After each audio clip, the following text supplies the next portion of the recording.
Okay. How you doing? Really good. Nice to see you, Hugo. Yeah, thank you for joining me. I'm really glad to have you and to be able to talk to you about the work that you do on sitcoms specifically. I would love to hear your name and what you do. Sure. My name is Nigel Agravante Stewart, and for the past 20, oh my gosh, 28 years, I've been working as a union first assistant camera person. The first 10 years of that, I think I started out as a film loader, and then I moved up to second assistant. I've been a first assistant for about, oh, I want to say 15 years now, and lately I've been operating more too, which is the next classification up in my union. Yeah, that's really great to hear. And I have definitely seen your progress, which is really cool. Oh, thanks. We met on the Big Bang Theory, which was a big part of my career. Sure. Can you tell us a little bit about what was a typical day for you on that show? Oh, sure. Big Bang, I want to say right off the bat, yeah, probably the best job of my life. Overall, it was such a great show to work on. And as a first assistant camera on sitcoms, it's a little different than what we do on most other shows, which are episodic or known as single camera shows. One of the great things about sitcom camera work is that the cameras are already built. We're on stages, so we don't have to break down cameras every night and build them every morning, which is something you have to do as a first assistant on episodics, features, commercials. So it's very nice to be able to walk into a sitcom stage and Yeah. the cameras are already built. Yes, at the beginning of the season, you have to build them, and maybe at the end of the season, you have to tear them down. But for the most part, you show up, everything's pretty much ready to go. There's a small bit of prep work that has to be done. My main job, a first assistant camera person, is also known as a focus puller because I think of that as my primary job is to keep actors in focus on scripted scenes. Okay. Um, in sitcom, it's a little different too because one thing I learned when I first started doing sitcoms and I found interesting was that the camera operators aren't zooming. It's the first assistants who are zooming the focal length of the lenses, and I found that to be very challenging because as a first assistant starting out, I was mostly just concerned about, oh, how far away is that actor? I got to hit my marks. I hope they hit their marks. But in sitcoms, we have to do zooming too, which is, making sure the composition is right and feathering zooms is very technical and challenging. So I find it challenging. And one of the great things about it is how we get to laugh all day Yeah. and how we're not pressured to suppress our laughter because our laughter ends up on the soundtrack anyway. So it's pretty great. Um, I know your original question was about a typical day. So my typical day is I'll arrive early. I'm one of those people that likes to arrive early. I like to be dependable. Might just have a coffee before going to the camera. There's usually a cover on it. We'll uncover it. We'll make sure everything's working, that it powers up, that everything works. I want to make sure that whoever I'm assisting, and when I say assistant, I'm assisting the camera operator. A Okay. lot of people who don't know television don't even know that there's a difference in studio camera work where there's someone just operating the camera and then someone else actually pulling or pushing focus, but that is a different person. Someone's actually doing the composing, and my main job is keeping the actor in focus because that's a very technical job, I would say. Sorry, Okay. I'm sweating a little. Can I grab a towel? Yeah, absolutely. Okay, I'll be right back. Sorry, man. I just got out of the shower. You know how you have that post shower sweat? Yeah, Plus, I'm no, in the it's front room of my house, which is not kind of showing through warm. the camera at all. It's all good. You look great. Okay, good. But I'm feeling a little sweaty. what kind of skills would you say that you rely on to get your job done? Uh, Uh, oh, uh, Gosh, a lot of assistants talk about Zen. Have you ever heard about that? What we oh, do is during blocking rehearsals, we'll measure actors, where they are, is critical in terms of them being in focus. Because on our lens, on camera, on professional studio cameras, the lenses have markings attributed to how far away the actor is. So let's say I'll run a tape out, or, lately we've been using laser tape measures. We'll do that. But there are so many times when you don't know exactly where someone is. And we also do have definition monitors these days, which is nice because when I was first starting out on film cameras, we couldn't judge focus off of a monitor. They just weren't that good. So we would use what's called zenning, just hoping an actor is at 5.5 feet and they might be at 6 feet. And that might be the difference between them being out of focus and them being in focus, Yeah. which I think can draw an audience away. And, the suspension of disbelief is violent. So I think for me, building those skills was, we might talk about it later, how I got to be here, but I did go to film school Oh, okay. in Colorado. And what was great about film school is that, as a film student, you get to do all the job positions. And one of those job positions in student film was pulling focus. Yeah. And so very early on, I learned how to pull focus on like 16 millimeter film cameras. So that's a skill you just develop over time, and you get better at it. And Yeah. now I feel very, very confident at it, even at very difficult technical shots like long lenses and very shallow depth of field, which is produced by um, open apertures. Okay. Well, I know for your job, it requires a lot of collaboration with others. So, can you name the other people that you get to work with?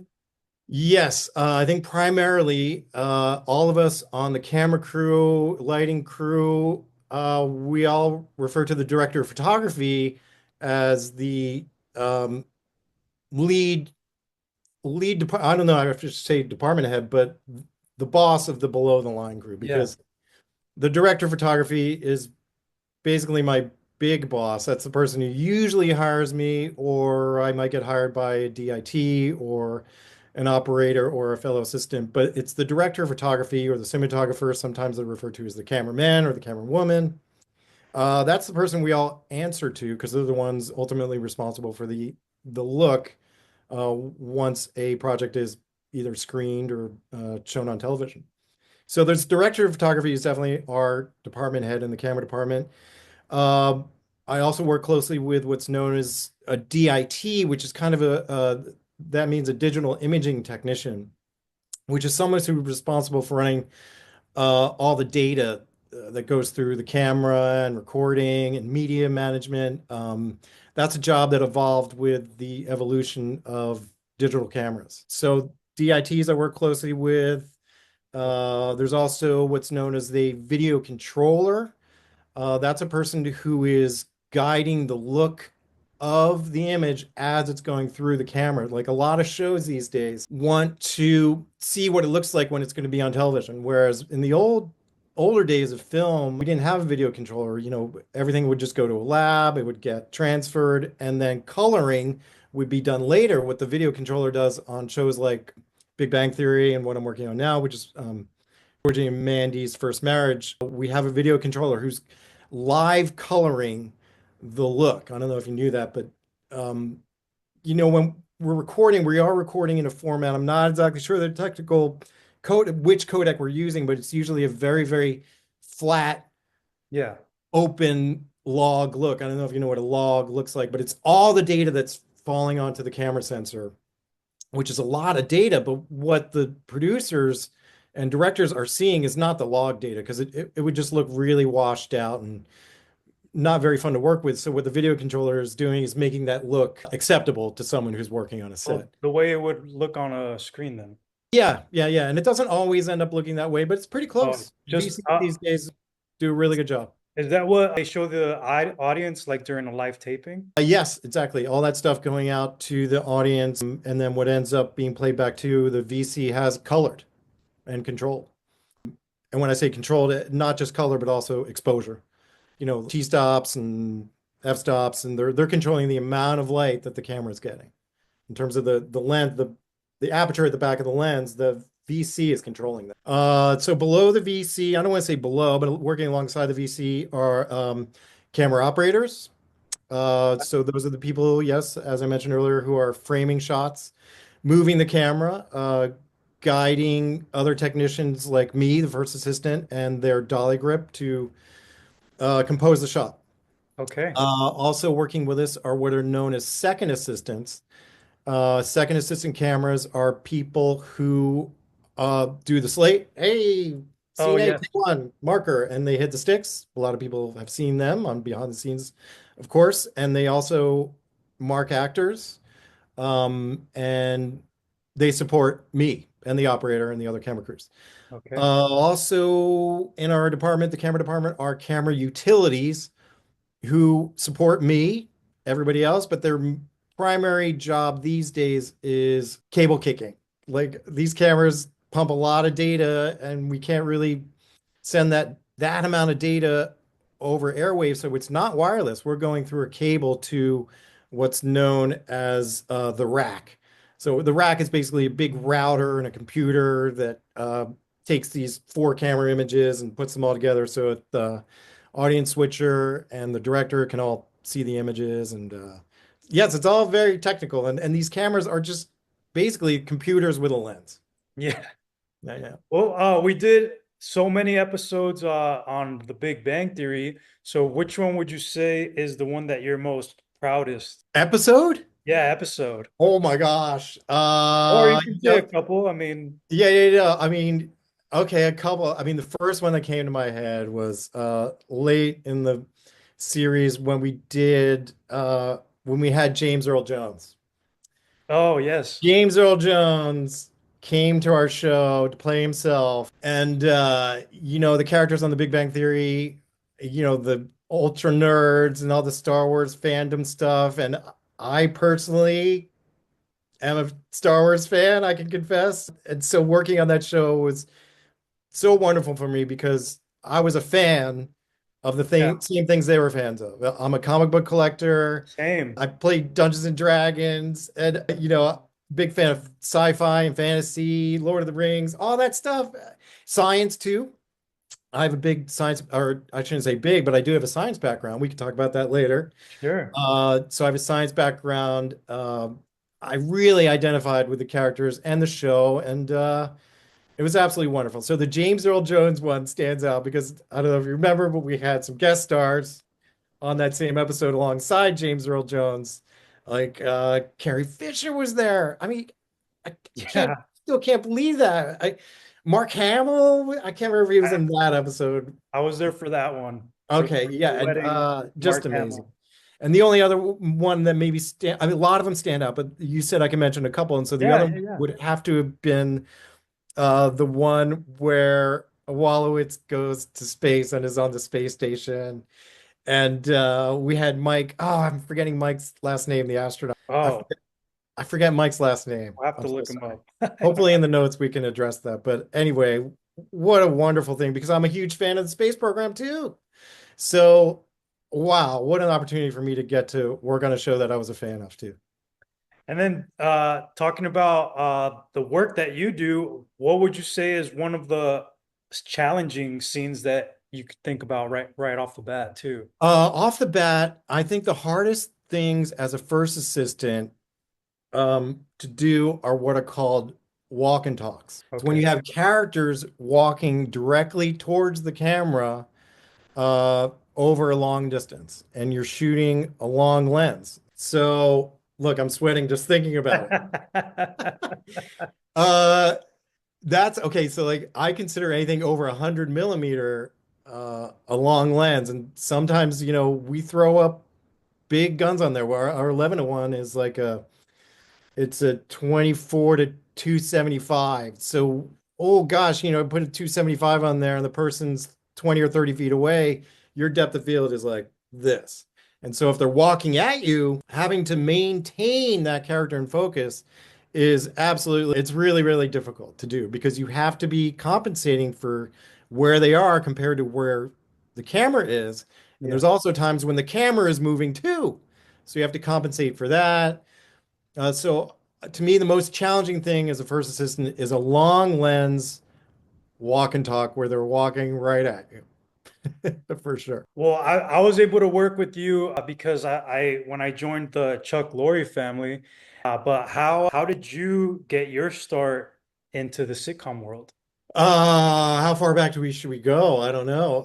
Go for it, whatever you want to share with us. Okay, I can share with you that I mentioned earlier that I have a science background. I went to the University of Colorado in Boulder from 1987 until 1993. I was a microbiology major intent on uh, being a physician. So I was on the med school track. I was working in a lab, molecular, cellular, and developmental biology. And in my last semester, as a pre-med student, I had to take an arts class to fulfill a requirement, and that arts class happened to be a 16 millimeter beginner filmmaking class. Wow. And that class changed my life. That one class Yeah. absolutely changed my life because I'd never been exposed to filmmaking before. I was a film fan, Yeah. cinema fan. I enjoyed movies. I also enjoyed fine arts photography at that time. I guess I must have been about 20 or 21. And this beginner filmmaking class, which used 16 millimeter film, we ended up using sync sound too, absolutely blew me away. It was so fun to collaborate that way. Also, at the time, I was in the lab and I wasn't doing so well in the biology lab I was working in. Science is hard. I love science. I completely respect it as a philosophy and a way of life. But for me, it was very difficult. There was an experiment I was doing where it was a 6 month long process. And right towards the end of the experiment, oh my gosh, my results showed that I made a mistake in week one. Disappointment was really, really hard to take, like knowing that, oh, all this work I put in, 6 months Yeah. of work was just all for nothing. And I didn't know it the whole time. And so filmmaking for me was instantaneous gratification. Yes, you have to wait for the film to come back, but when you're working on the film, you're seeing it in front of you what's being done. And so for me, it was Yeah. very, very gratifying. Uh, I was so enamored of working on sets and found it so fun that I remember staying up for days, working over 70, not sleeping for 72 hours because I needed to work on three different student films back to back. And I didn't care. I just loved it. And I still actually have a passion for working on sets. Yeah, it's Well, it's it's that fun. Yeah, no, So that's fun. a great point that you just mentioned about balancing out multiple projects and also being able to work on things that you normally didn't think would lead you to this path. Yes. Yeah, So, yeah, yeah. yeah, Oh is there yeah. anything else that you collaborate on or you work on outside of filmmaking? Yes, as a union camera assistant, obviously, I don't have a full-time employer. What's known as an independent contractor. I mean, most of us are working as independent contractors. Yeah, So of course, it's difficult to maintain a steady income, not knowing where your next job is coming from. This is yeah, especially true early on in my career when, I was doing independent features, commercials, episodic TV shows. Thankfully, studio or I should say network television, yes, has been nice for me because we have multiple years that we get to be employed by right. these studios. I've been very, very lucky. There are times I've had a couple dry years, particularly in 22 and 23. Hmm. There were the strikes. Also, I just Good. wasn't getting work. So what I've come to rely on is I've put aside savings and I've developed skills as a market trader. Okay. So I do, some people call it day trading. I do some day trading, but I consider myself what's known as a swing trader. I'll hold positions on equities, options, futures, you name it. Uh, and I'll trade positions for profit. So I try to make a minimum amount of money if I'm not working in studio television or film. I try to sit down. It's a desk job, basically trading, and I try to make a certain amount of money per week so that I can pay bills. Uh, Another way I can have some income is I sometimes I work as a still photographer. Yeah, I'm glad. I have done weddings, yes, and I find that fun too. Do still photographer work is shooting headshots for actors, done sports photography for surfing, skateboarding, cycling, which is my main passion in life is road cycling. And so I've taken my photography skills and some cinematography skills to the cycling or the sport of cycling. So yeah, yeah, I feel very, very, very good supplementing my income from studio work because it is difficult. You know that. Yeah, absolutely. And well, one of the things that you did mention was that you do have a project coming up, which is Georgie and Mandy's first marriage. Yes. So, how would you compare The Big Bang Theory, for example, to Georgie and Mandy? And if you could touch on your exterior shots, because I know you guys do a lot of that as well. Oh, sure. It's really funny that you bring this up because Georgie and Mandy feels like a redux. It feels absolutely like the same family as the Big Bang Theory. I mean, literally, it kind of is because our show director is Mark Sandrowski. Hmm. He directed 95%, maybe more, of the Big Bang series, and he's directing most of Georgie and Mandy, and he has a very, very fun set that he implements. I mean, he's great at getting everybody to work together and have fun, and so Georgie and Mandy already has the feeling of a multi-year show where everybody works together seamlessly. Everything seems to go really well. Actors, writers, crew people, everyone. See, it's only had one season and it already feels like we've been going for five. And Yeah, yeah, we're getting picked up. We already got picked up for season two. I just got a schedule, in fact. It's amazing. yeah, that's And, great. Yeah. everyone's really, really happy. It has that same feeling that, oh, this is a classic. Like when we were doing Big Bang Theory, I think I was an outlier in that I I knew in season one that this was going to be a big show. I think it was a hit early on. I can't remember. I didn't know it would run I 12 think it, seasons. yeah, I think it really hit the masses when it was syndicated on like TBS. Because I Okay. remember that was when I started getting I started to recognize it everywhere. Yeah. Yeah, no, it definitely had its fan base early on, and then it just Yeah. like exploded after the Sure. fifth season or something like that. Yeah, yeah. I don't know if television will ever have something as wide-reaching and That's successful just true. because of how fragmented streaming has made our market. Georgie and Mandy, I know, has an audience. It got built in. It's a spin-off of Young Sheldon, which itself was a spin-off of The Big Bang Theory. So it's got a whole history of characters and storylines that audiences like to attach themselves to. So I kind of have a feeling that Georgie and Mandy is going to be very successful for years to come. Yeah. How about I've no being on the lot, I've noticed you guys filming like on Oh, parking working outside. lots, and you get, Sure. for example, making your outside shots um in the back lot. So how is it like for you? I'm one of those people that loves going outside because we spend most of our time on Yeah. stages. And when we go outside, feel exhilarated because we have sunlight, we have the sky, there's vitamin D raining down. It's just great to be working outside.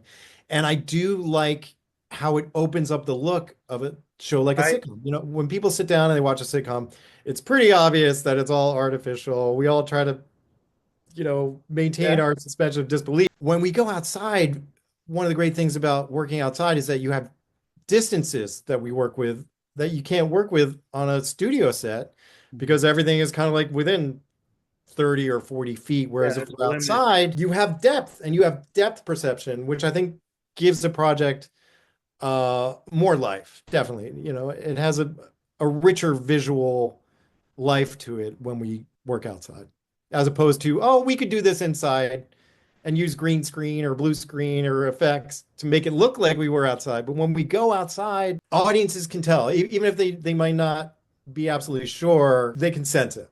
Yeah, Yeah. no, it adds so much, and I mean, especially for the art department, the art. It's a lot of fun to be able to go out there and, I mean, recreate a liquor store, recreate, Yeah. I Oh don't know, yeah. a gas station or whatever it is. But Sure. it does build on that realism element that we're talking about, Yeah. Oh yeah. and it really shows on screen. Oh yeah, definitely. Well, for you, what were some of the first shows that you got to work on? Sure.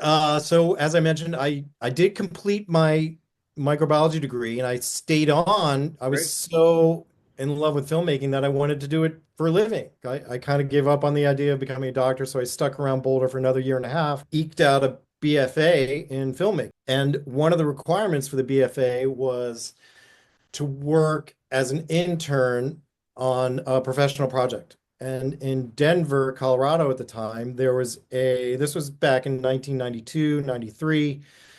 there were what is known as TV movies of the week. Yeah. I don't know if younger people are familiar with that, but back when there were only three or four networks, if networks weren't running an episodic show, they would often have 2 hour long feature length movies with commercials.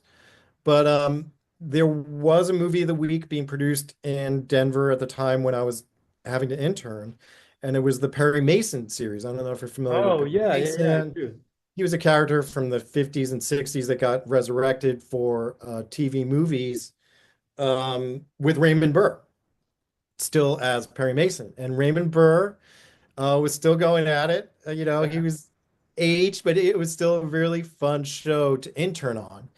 I was asked by my professor, I was given the choice. You can intern as a grip, an electrician, or a camera assistant. And given my love for photography and cinematography, I chose camera assisting, and Yeah. I got to intern on the Perry Mason series, which meant, learning how to load film into magazines, helping the second assistant, helping the first assistant, helping the loader, learning set etiquette. I learned set etiquette Right. as an intern on professional shows. When I graduated, got a job on that show as a film loader. So I Oh, was working great. right away after school. I was film loading. It was non-union, Okay. but I could talk about that in a little bit. But it was a non-union show. Uh-huh. Raymond Burr ended up passing away halfway through one of our Oh, shows. no. So, and work kind of dried up for me. And I know most of my friends were working in either New York or LA. And at the time, I was dating someone who had grown up in LA and we were living together. And her family was here in LA. So we both moved to LA in 1993. Didn't really get work in the camera world because I didn't know anyone in LA at all. Thankfully, someone from Colorado moved to LA about 6 months after I moved here. I was working in a bookstore. I think at the time I was 22 or 23 years old. This person moved out here and that person started getting me work. I started Oh, working on independent features. Back then, it was hard to break in when you didn't know anybody. yeah. I think you might know, I'm not sure how much you know about how nepotism really is a thing here. If you Yeah. know someone or you have family or friends that work in the industry, it's a lot easier to break in. For Very someone who true. doesn't have any connections here, it's quite difficult. But I kept at it. One of the things I had to do was work for free. Yeah. Like I would be working in a bookstore during the week and then maybe on weekends go work for free on projects like student projects or independent features. Eventually, that led to paid work. It did. It did because, I would work on things for free. I'd work with people who were working elsewhere. And eventually I did get hired. I think one of my first jobs was on another movie of the week as a film loader. It was a TV movie about the Titanic before the James Cameron thing came out. I remember working down in Uh, Long Beach on the Queen Mary. I was film loading there. I got good experience at film loading. Someone I met there was working on Saban shows. I don't know if you know who Chaim Saban is, but he did the oh, whole yes. thing in the 90s. Right. So I ended up working on Saban shows, like Mighty Morphin Power Rangers, Masked Rider, I was a Beast super fan of Board. yours then. Right. And I was trying to get into the union, and to get in the Yeah. union at the time, you had to have 100 days of non-union work that were shown on a payroll. So after I got my 100 days working on those Saban shows, I joined the union. And that same friend of mine from Colorado got me my first union job, which was working as a film loader on the first Austin Powers movie. Oh, very cool. Yeah. That's Yeah, yeah, it was that's cool. a It good was a one. great, great first job. I feel so lucky to have been working in comedy quite a bit. Because, Yeah. oh gosh, that show was absolute joy to work on. Uh, then soon after that, I had a neighbor of mine, and this is how I broke into sitcom. A neighbor of mine knew I was a film loader, and he was a second assistant, and he had gotten a call to work on a Chuck Lorre show. Chuck Lorre's one of his first shows that he was hired to be a showrunner on. It was a show called Dharma and Greg Yeah. for Norman. ABC that was shot on the Fox lot. This neighbor of mine, his name's Tim Lott, he was working as a second assistant. I had never worked with him before, but we got along as friends, and he knew that I was a reliable camera assistant. He hired me not even knowing my work. And I did interview with Steve Silver, our director of photography, Yeah. interview with our producer, Randy Cordray. I guess I did well enough in the interviews to get the job, and that was summer of 1997, and I've been in multi-camera since. Wow. Yeah. You haven't looked back.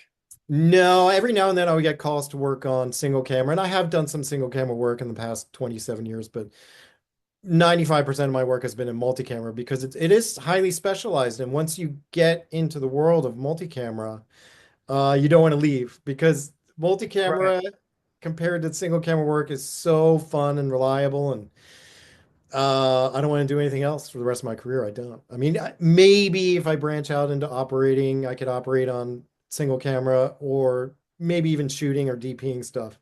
Maybe I do other things other than multi-camera, but if as long as I'm working in multi-camera, I really want to keep doing that because it's so great and fun. Well, just to wrap things up, do you have any Mhm. words of advice for upcoming professionals? What would you recommend they do in these times? Oh, sure. Specifically for camera, as a film student, sure, we all wanted to be above the line. We all wanted to be directors and writers and producers. Right. And when I first moved to LA, I was writing spec screenplays and writing features and trying to get projects off the ground. Um, but being a camera assistant paid the bills while I tried pursuing those creative arts. Mhm. So these days, I think it's very, very hard to break in on the technical side, the below the line side. I honestly don't know how people do it other than working contacts, networking with people, being willing to, yes, work for free and Yeah. just to make contacts. And hopefully you'll get paid work through those same contacts. So I think networking is the most important thing. So you got to build those skills. You got to be a nice person. You know, there was an era in Hollywood where I think being a bully, let's say, might be okay, but I think that era is over. It And really is. Yeah. yeah, which is great to see. So I think working hard, being dependable, being nice and pleasant, I think goes a long way. Being gracious, thankful for the work because what we do is you always hear people saying, "Oh, we're living the dream," and Yeah. we talk about the glamour, and then we poo-poo and say, "Oh no, we work these long hours, and it's difficult, it's physical, and there's no art to it." But honestly, oh man, I think we have it so good. It's great. What advice I would have specifically for people who are interested in camera, something I didn't do that maybe I have some regrets about is buying a camera. Like these days, wow, you can buy a camera that can shoot professional looking footage. Early in my career, oh, buying a camera that would shoot something that would be accepted by a studio would be tens of thousands of dollars. Yeah. These days, wow, you can go out and shoot stuff. I want to recommend if you're interested in the camera department, just shooting stuff. Okay. Buying a camera, shooting stuff, even if it's your phone, shoot things. Be creative with projects and you'll do well, I think.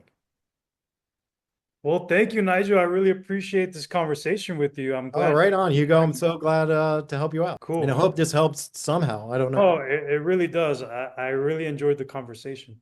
Okay, cool, man. Thank you. You're welcome.